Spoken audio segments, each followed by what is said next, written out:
Shalom Indonesia, salam Nusantara. Dari Sabang sampai Merauke, dari Miangas sampai Pulau Rote. Senang bertemu di pagi yang cerah ini, di hari Minggu ini, bersama dengan bapak-bapak, ibu-ibu, saudara-saudara yang kekasih, rekan-rekan sahabat Handai Tolan, dan seluruh pemirsa yang mendengarkan melalui YouTube. Tuhan Yesus memberkati. Doa dan harapan saya, kita tetap kuat, kita tetap bersemangat di pagi yang indah ini untuk datang beribadah kepada Tuhan, untuk memuliakan Tuhan, mengagungkan Tuhan di dalam kehidupan kita. Karena firman Allah berkata bahwa ketika kita beribadah kepada Tuhan, kita mendapatkan kekuatan baru daripada Tuhan. Puji nama Tuhan. Saya akan melanjutkan, ini bagian dari ketiga Great Blessing to His People, part 3 ya. Jadi berkat besar kepada umatnya bagian ketiga, yang bagian terakhir dari tentang berkat Allah di dalam Mazmur 34 ini, di mana kita bisa peroleh. Dikatakan yang pertama, ayat kita baca dulu dari ayat 16 sampai dengan 18, demikian bunyi firman Allah. Mata Tuhan tertuju kepada orang benar dan telinganya kepada teriak mereka minta tolong. Apabila orang benar berseru, maka Tuhan mendengar dan melepaskan mereka dari segala kesesakan mereka. Haleluya, puji Tuhan. Jadi kalau Daud mengalami masa-masa yang sangat-sangat luar biasa, dikejar-kejar untuk dibunuh, dia harus melarikan diri dari satu daerah ke daerah yang lain, karena bayangkan saja yang dihadapi itu raja yang membenci dia itu raja, bukan karena Daud melakukan kejahatan, bukan, tapi karena ini si Raja Saul tidak sanggup menerima yang walaupun itu anak mantunya. Ya, dia tidak sanggup menerima bahwa kalau kepada Daud dihitung berlaksa-laksa, tapi kepada dia beribu-ribu. Seharusnya kan dia bangga. Saya tetap raja, ada pahlawan-pahlawan, ada orang-orang hebat di dalam pemerintahan saya. Walaupun dia jauh lebih hebat, tapi saya harus menghargai dia. Tapi saya tahu bahwa dia akan menghormati saya. Itu. Tetapi justru kebencian yang dia lakukan sampai rencana pembunuhan. Bahkan anaknya saja karena membela anaknya Yonatan itu karena membela Daud itu juga hampir ditombak oleh bapaknya. Ya. Bukan karena mereka melakukan kesalahan, bukan. Kalau melakukan kesalahan mungkin Daud mungkin, atau mau kudeta, mau dibunuh, ya aja. Tetapi ini bukan karena itu, ya. Tapi karena dia mengalami ketidakadilan dalam kehidupannya, ya. Kadang-kala memang ada ketidakadilan, tetapi itu kalau kita mengalami ketidakadilan, mari kita berdoa, serahkan kepada Tuhan. Ada cara Tuhan untuk menolong kita. Jadi dari pembacaan ini kita bisa lihat dia mendengarkan doa kita. Jadi berkat yang besar itu ketika kita berdoa, ya Tuhan mendengar kita, kan itu. Tuhan, ini masalahku begini.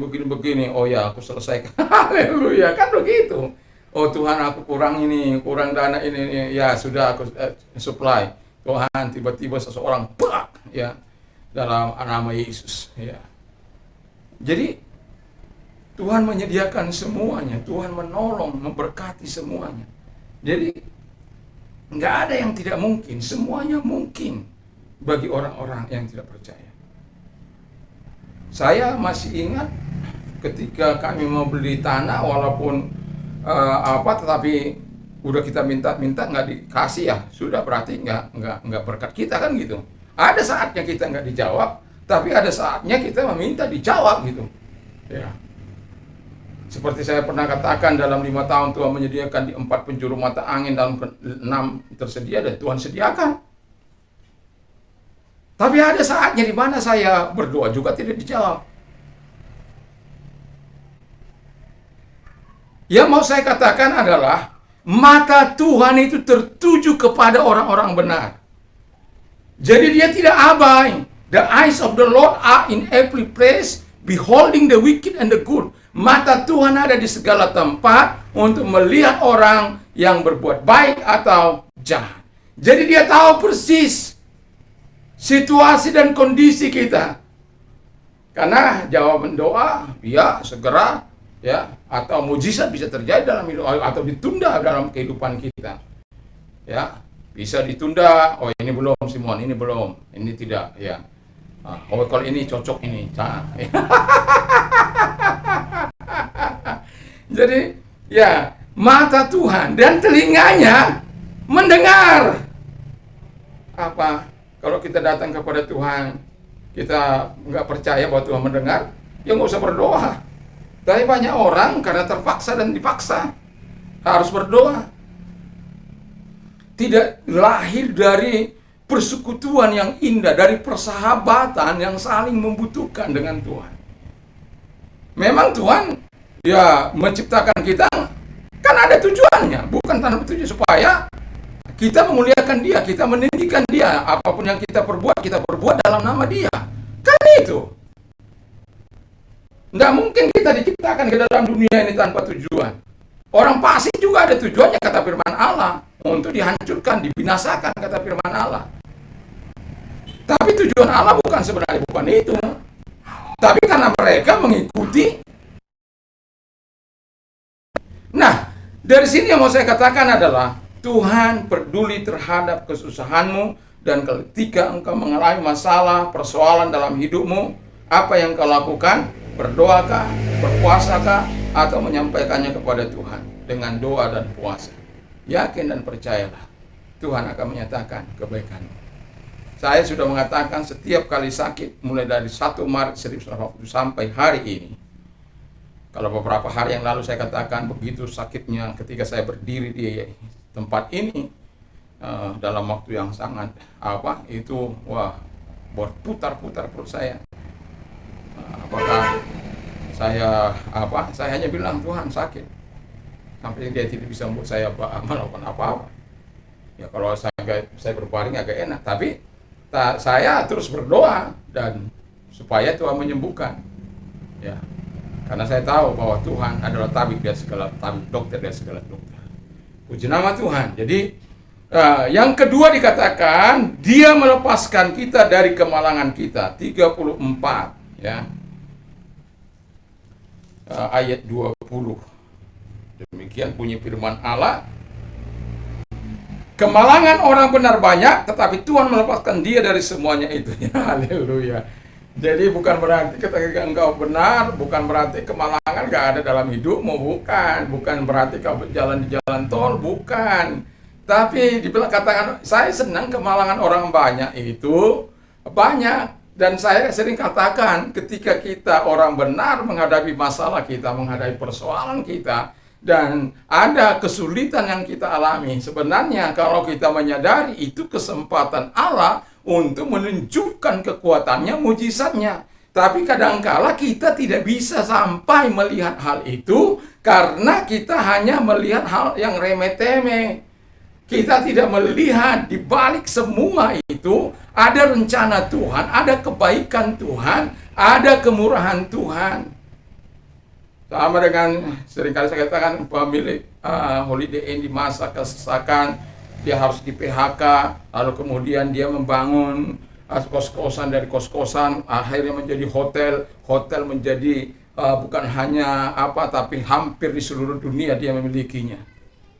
Itu karena kemalangan yang tetapi dia menyerahkannya kepada Tuhan. Dan dia punya kreativitas. Jadi kemalangan itu kadang-kali bisa membuat hal yang baik, ya. Makanya Tuhan katakan Yusuf bilang begini, kamu mereka-rekakan hal-hal yang jahat terhadap aku, tapi Tuhan mereka-rekakan dengan maksud yang baik supaya melihara satu kehidupan, satu bangsa. Jadi saudara-saudara yang membenci dia, membuang dia, memasukkan dia ke dalam sumur dan menjual, lalu kemudian dia menderita di dalam perantauannya. Tetapi karena dia bersama dengan Tuhan, dan pada akhirnya Tuhan membawa dia kepada pemerintahan. Dan dia sangat berhasil. Karena apa? Tuhan berserta dengan dia. Tuhan menyertai dia. Bukan karena dia melakukan kejahatan, tetapi karena dia melakukan apa yang dinyatakan oleh Tuhan. Yang seharusnya dia tidak tanggung, tapi dia harus tanggung. Kalau kita karena kesalahan kita harus menanggung, itu upah dari apa yang kita harus terima. Tapi kalau kita tidak lakukan hal-hal yang tidak menyenangkan, itu berarti kita menikmatinya. Itu sebenarnya kesempatan bagi Allah untuk melakukan hal-hal yang baik. Itu sebabnya lakukan terus tanggung jawab kita sebagaimana Yusuf.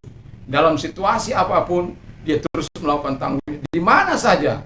Ketika dengan Potifar, ketika dengan Ismail dijual kepada Potifar, lalu Potifar istrinya mengkhianati dia, memfitnah dia, di penjara. Tuhan buat dia memegang tanggung jawab. Di situ dia menerjemahkan mimpi, lalu dia dibawa ke istana. Jadi kesusahan itu bisa Tuhan pakai sebagai alat Tuhan untuk menunjukkan kemuliaan. Kalau diamond itu kalau mau menunjukkan kilatnya yang begitu luar biasa, dia harus mengalami asahan yang begitu luar biasa, gosokan yang begitu luar biasa, supaya ya memang harus di tangan ahli ya, tapi saya katakan gosokan demi gosokan itu menghasilkan kemilau yang begitu luar biasa. Dan Anda tahu, diamond itu akan menjadi sesuatu yang sangat-sangat berharga ketika dia telah menunjukkan kilat. Tapi Anda tahu dari mana dia diambil? Dari sebongkah batu yang mungkin untuk orang yang tidak tahu nggak ada apa-apanya itu. Mungkin kalau saya ketemu itu saya buang. Tapi bagi orang-orang yang mengerti akan apa batu. Ya. Jadi Tuhan mengerti akan keadaanmu. Tuhan mengerti situasi dan kondisimu. Dan Tuhan akan menolong engkau ketika engkau mengalami kemalangan demi kemalangan. Banyak kemalangan orang benar, tetapi yang jelas Tuhan melepaskan dari kemalangan itu. Arti Tuhan meluputkan kita, Tuhan membebaskan kita, Tuhan menolong kita. Dan yang terakhir di ayat 22 dikatakan 23, Tuhan membebaskan jiwa hamba-hambanya dan semua orang yang berlindung padanya tidak akan menanggung hukuman. Jadi Tuhan membebaskan kita dari segala hukuman. Jadi ya, itu enaknya menjadi orang benar, sudah dipelihara, dilindungi, dijagai, dibebaskan, menikmati hal yang baik, yang indah dari Tuhan. Lalu kemudian jiwanya diberikan ketenangan, dan apabila nanti menghadap tahta pengadilan Allah, kita akan dibebaskan dari segala hukuman. Karena firman Allah dalam Roma 8 ayat 1, mereka-mereka yang ada dalam Kristus adalah orang-orang yang dibebaskan dari hukuman. Memang kita harus menghadapi pengadilan, tetapi kita terluput dari hukuman itu. Karena apa? Darah anak domba mengalir dalam hidup kita. Yesus Kristus menjadi tumpuan iman kita dan harapan kita. Dan yakin dan percayalah, apa yang dijanjikan Tuhan bagi kita akan kita nikmati selama kita mau melakukan apa yang Tuhan harapkan dalam hidup kita. Kalau dari ayat ini kita bisa melihat bagaimana orang-orang benar itu hidup. Bagaimana orang-orang takut akan Tuhan itu hidup, bagaimana orang-orang benar itu memuji Tuhan, bagaimana orang-orang benar itu berseru berdoa, mencari Allah, mencari wajahnya. Itu nanti ada khusus saya akan menyampaikan. Supaya kita betul-betul kita menerima berkat Allah, itu karena memang ada hal yang kita lakukan kepada Tuhan. Bukan karena kebaikan kita sebenarnya, bukan. Tetapi sebagai respon kita, Dia sudah membebaskan kita dan kita taat kepada Dia. Makanya pemazmur bilang dalam Mazmur 19 ayat 17, do good to me and I will live, I will obey your word. Haleluya. Lakukan yang baik terhadapku Tuhan, aku akan hidup. Tapi bukan hanya sekedar hidup, aku akan taat terhadap firman-Mu. Kunci menerima segala kebaikan Allah, kemurahan Tuhan, berkat Allah, itu ketika kita taat dengan setia melakukan firman Allah. Maka engkau akan menyaksikan kebesaran Allah yang luar biasa itu. Engkau nikmati seumur hidupmu. di hari Minggu ini, saya mau katakan, biarkan kita memberikan yang terbaik bagi Tuhan, memuji Tuhan, memuliakan Allah, mengagungkan Allah. Kalau kita lihat bagaimana Daud di pasal 2 dan 3, bagaimana dia mengungkapkan, pasal 4-nya juga bagaimana dia mengungkapkan ekspresi jiwanya bermain kepada Tuhan, lalu memuliakan Tuhan, memuji Tuhan. Haleluya. Dan itu Tuhan sangat senang ketika kita memuliakan Tuhan, ketika kita memasukkan nama Tuhan, ketika kita berseru kepada Tuhan, kita betul-betul dengan hati yang tulus ikhlas untuk mengagungkan Allah. Dan saya katakan, sering katakan 1000 ucapan terima kasihku, syukurku kepada Tuhan, dan 10 pujian kepada Tuhan setiap hari. Dan saya bersyukur bahwa Tuhan terus menolong saya untuk bisa menepati nasab saya di hadapan Tuhan. Dan saya menikmati hal yang sangat luar biasa, di mana Tuhan menyatakan segala kebaikan dan kemurahan Tuhan. Dan saya tahu bahwa Tuhan tidak pernah ingkar terhadap firman-Nya. Dia akan melaksanakan apa yang dikatakan oleh firman-Nya. Itulah sebabnya baca Mazmur 34 ini dan teliti dengan baik-baik. Lalu berkat apa yang Anda peroleh dari Dia, dan apa yang Anda peroleh, janji apa yang Anda peroleh, apa yang diharapkan Tuhan untuk engkau lakukan, itu akan lebih spesial, ya. Dan mari kita hidup sesuai dengan firman Allah supaya kita bisa menikmati berkat-berkat besar dari Tuhan, dari Dia, dari satu kebaikan kepada kebaikan yang lain, dari satu berkat kepada yang berkat yang lain, supaya kita bisa menjadi berkat bagi yang lain. Tuhan Yesus memberkati kita. Mari kita berdoa. Tuhan Yesus, kami bersyukur dan berdoa, berkati firman-Mu. Kami berdoa bagi presiden kami. Tuhan, hikmat akal budi dari Tuhan menyertai kepemimpinan presiden kami. Takut akan Tuhan, keadaan kebenaran menjadi bagian dari kepemimpinannya. Biar Indonesia dibawa kepada kejayaan, hebat dalam infrastruktur, hebat dalam moral, sebagaimana yang diharapkan dalam kehidupan ini Bapa di surga. Sehingga kami melakukan yang terbaik, sehingga kami bisa saling toleransi satu dengan yang lain, hidup dalam rasa takut akan Tuhan dan penghargaan kepada Tuhan. Sama-sama kami sebagai anak bangsa saling menghargai, saling menghormati. Terima kasih aparat juga kami serahkan mereka pada Tuhan. Tuhan memberkati mereka, Tuhan menolong mereka agar Engkau menyatakan kebaikan dan kemurahan dalam kehidupan ini. Terima kasih Bapa di surga. Kami yakin dan kami percaya kepada-Mu Tuhan menolong kami, Tuhan memberkati kami, dan juga aparat Tuhan berkati stakeholder bangsa ini, Tuhan berkati baik yudikatif, legislatif, eksekutif diberkati oleh Tuhan, gereja Tuhan diberkati, dan juga orang-orang yang mengalami kesusahan diberkati oleh Tuhan. Anak bangsa Indonesia diberkati dari Sabang sampai Merauke, dari Miangas sampai Pulau Rote. Yang sakit, Tuhan kami berdoa bagi mereka apapun sakit mereka. Kalau engkau sakit, mari tumpangkan tangan atas dirimu dan percayalah Tuhan mampu menyembuhkan engkau, karena Tuhan tidak mengenal ruang, jarak ataupun waktu. Dia saat kita berdoa, engkau percaya, maka Tuhan akan mampu menyembuhkan engkau. Mari kita berdoa. Tuhan Yesus, Engkau melihat tangan-tangan yang ditaruh mereka di tempat yang sakit. Mari Engkau tumpangkan atas tangan-Mu atas mereka dan mengangkat segala penyakit mereka dalam nama Yesus. Dan oleh bilur-bilur daripada Tuhan Yesus Engkau sembuh. Sembuhlah Engkau oleh kuasa Tuhan. Yang buta melihat, yang tuli mendengar, yang bisu berkata-kata, yang lumpuh berjalan, lepra, tair, segala sakit dan kelemahan disembuhkan oleh Tuhan. Dan yang COVID juga disembuhkan oleh Tuhan. Terima kasih. Mereka yang berdampak juga Tuhan tolong, karena Engkau Tuhan yang berkata, marilah kepadaku hai kamu yang letih lesu dan beban berat, aku akan berikan kelegaan kepadamu. Serahkanlah kekhawatiranmu karena aku yang memelihara kamu. Tuhan sudah mengundang Engkau untuk datang ketika Engkau susah, ketika Engkau mengalami situasi yang sulit, Engkau terdampak oleh karena keadaan ini. Dan Tuhan akan menolong Engkau. Dan serahkan semua ke dalam tangan Tuhan. Dan Tuhan lihat dan saksikan kebaikan Tuhan. Kecap dan nikmati kebaikan Tuhan. Dan angkat kedua belah tanganmu kalau engkau yang membutuhkan pertolongan itu. Tuhan lihat tangan mereka, Tuhan genggam tangan mereka supaya Tuhan mereka tetap kuat dalam kehidupan ini. Urapi mereka, datang ke dalam hati mereka, masuk ke dalam hidup mereka, sebagaimana Engkau berkata, kalau aku tinggal di dalam Engkau, firman-Mu tinggal dalam aku, apa saja Engkau minta dan percayalah bahwa Engkau sudah menerimanya, maka hal itu akan diberikan kepadamu. Bahkan firman-Mu yang berkata bahwa apa saja yang diinginkan oleh hatimu, maka hal itu akan diberikan kepadamu.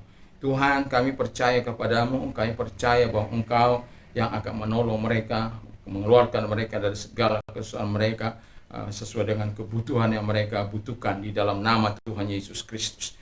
Terima kasih kalau Engkau mau mengalami transformasi. Tuhan, angkat kedua belah tanganmu, dengarkan firman Allah. Yesus datang bukan mencari orang benar, melainkan orang berdosa, supaya engkau masuk dalam kumpulan orang benar. Dalam nama Tuhan Yesus, taruh tangan dada dan kita berdoa. Dalam nama Tuhan Yesus Kristus, mari Engkau Tuhan Allah menolong mereka.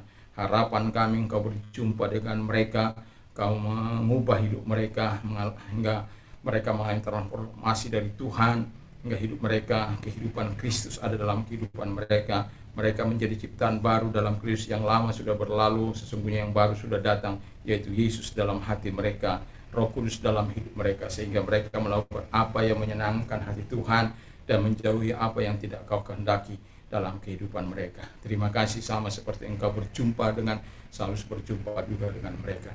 Dan bagi mereka yang menerima Yesus sebagai Tuhan dan Juru Selamat, kalau engkau orangnya, dengarkan firman Allah. Akulah jalan dan kebenaran dan hidup, tiada seorang sampai kepada Allah kalau tidak melalui aku. Dan Tuhan sudah mengatakan bahwa jalan itu adalah Yesus. Dan kalau engkau sudah mengambil keputusan untuk menerima, itu adalah keputusan yang sangat luar biasa. Dan mari taruh tanganmu di dada, ikuti doa saya. Tuhan Yesus, saya sadar saya orang berdosa, saya butuh Tuhan, saya butuh firman Allah dalam kehidupan ini. Tuhan tolong kami sehingga kami melakukan apa yang benar di mata Tuhan. Terima kasih. Saya mengaku segala dosa dan kelemahanku di hadapan Tuhan. Ampunilah segala dosa dan kejahatan yang pernah aku lakukan. Sucikan aku dengan kuasa darah-Mu. Aku buka hatiku dengan ku buka hatiku, masuklah dalam hatiku Tuhan. Menjadi Tuhan, menjadi Raja dalam hidupku. Terima kasih Bapa di surga, terima kasih. Kami bersyukur dalam nama Tuhan Yesus. Dan saya percaya saya sudah menerima hidup kekal dan mendapat kerajaan-Mu. Dan terima kasih Tuhan, terima kasih. Dan kami juga berdoa bagi orang-orang muda yang mau bergerak di bidang pemerintahan seperti Sadrak, Mesak, Abednego, Daniel, Yusuf, dan lain sebagainya. Dan mereka-mereka yang bergerak dalam bidang spiritual seperti Samuel, Yesaya, juga Yeremia, Paulus, dan juga para rasul, para murid, dan juga Tuhan Yesus, Timotius, dan lain sebagainya. Mereka yang bergerak di dalam bidang bisnis seperti Abraham, Ishak, Yakub, Ayub, mereka adalah orang yang bergerakkan ekonomi pada masa di mana mereka berada. Tuhan, kami berdoa agar orang-orang muda Indonesia, bukan orang-orang muda yang melakukan apa yang jahat di mana Tuhan, tapi orang-orang muda yang hidup takut akan Tuhan, yang hidup menurut kehendak Tuhan, yang hidup dalam kasih, bukan dalam pemberontakan, bukan dalam permusuhan, tapi dalam kebersamaan yang saling mencintai dan saling menghargai satu dengan yang lain. Terima kasih Bapa di surga. Kalau ada oknum-oknum yang coba memisah-misahkan sebagai anak bangsa, Tuhan berurusan dengan mereka. Di dalam nama Tuhan Yesus Kristus, kami tahu Tuhan, kami sebagai anak bangsa Indonesia, apapun kami dari latar belakang apapun kami wajib memajukan Indonesia, membuat Indonesia jauh lebih baik dengan apa yang ada di pundak kami. Terima kasih Bapa di surga, dan itulah sebabnya kami berdoa supaya mereka memiliki impian yang jelas dalam kehidupan sebagai orang-orang muda dimanapun mereka bergerak, bidang rohani kah, bidang swasta kah, atau pemerintah kah, semuanya diberkati oleh Tuhan dan melakukan yang terbaik ketika mereka dipercayakan untuk menggenggam kekuasaan di negeri ini. Terima kasih Bapa di surga, kami bersyukur dalam nama Yesus. Amin.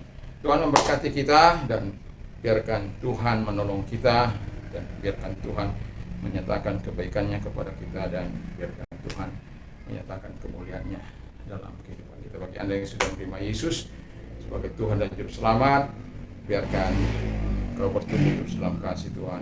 Bagi Anda yang sudah menerima pertolongan Tuhan, mari saksikan dan biar Tuhan dimuliakan. Puji nama Tuhan. Dan juga saya mau katakan kepada kita, apabila kita mau beribadah, jangan lupa di mana yang sudah diperbolehkan untuk tatap muka, ya, beribadahlah kepada Tuhan dan pakai masker, lalu kemudian juga mencuci tangan dari air mengalir, dan juga menjaga jarak, menjauhi kerumunan, dan mengurangi mobilitas. Dan yang keenam, yang tidak kalah pentingnya, berdoa untuk dirimu, berdoa untuk keluarga, berdoa untuk lingkungan, berdoa untuk masyarakat, berdoa untuk Indonesia. Dan dengan satu harapan kita bisa kembali beraktivitas sebagaimana sebelum terjadinya COVID. Tuhan Yesus memberkati, dan damai sejahtera Allah yang melampaui segala akal-akal, hati dan pikiran dalam Kristus Yesus. Apa saja yang orang lain ingin lakukan kepada, melakukan juga lah demikian. Kalau disakit, jangan mencuri. Ya, berbahagialah orang yang mendengar, menyimpan dan melakukan firman Allah dalam iman, timbul dari pendengar firman Allah. Aku akan mencukupi segala kebutuhan menurut kekayaan dan kemuliaan dalam Kristus Yesus. Haleluya, puji nama Tuhan. Dan juga saya mau katakan kepada kita bahwa apa saja yang kau minta dan doakan, percaya bahwa engkau sudah menerimanya. Menangislah dengan orang yang menangis, bersukacitalah dengan orang yang bersukacita. Dan saya tetap berdoa supaya kita tetap bisa berkata, segala perkara dapat kutanggung di dalam Dia yang berikan kekuatan kepada aku. Puji nama Tuhan. Dan saya berdoa supaya berkat-berkat Allah terus mengikuti langkah-langkah kehidupan kemanapun kita pergi. Kekuatan Allah dan ketaatan kita kepada Tuhan semakin dalam dan semakin dalam di dalam Yesus Kristus. Tuhan Yesus memberkati kita, dan salam Indonesia, salam Nusantara. Dan bagi Anda yang pengedar narkoba dan pengguna narkoba, bertobatlah. Yesus sangat mengasihimu, Yesus mencintaimu. Sungguh Yesus sangat mengasihi engkau. Tuhan tidak suka dengan caramu, tapi Tuhan sangat mengasihi engkau. Tuhan tidak suka dengan dosamu, tapi Tuhan sangat mengasihi engkau. Dia bisa memulihkan hidupmu. Jangan tinggal dalam narkoba itu. Kalau engkau tinggal, itu bisa membuat engkau hancur, buat kau mati, dan menghancurkan keluargamu, menghancurkan bangsa ini. Katakan tidak terhadap narkoba, tapi katakan iya terhadap pertobatan, terhadap Yesus, terhadap Roh Kudus. Maka engkau akan menikmati kehidupan yang tiada taranya. Tuhan Yesus memberkati. Sayangi dirimu, sayangi keluargamu, sayangi Tuhan, sayangi sesama. Haleluya, Tuhan Yesus memberkati.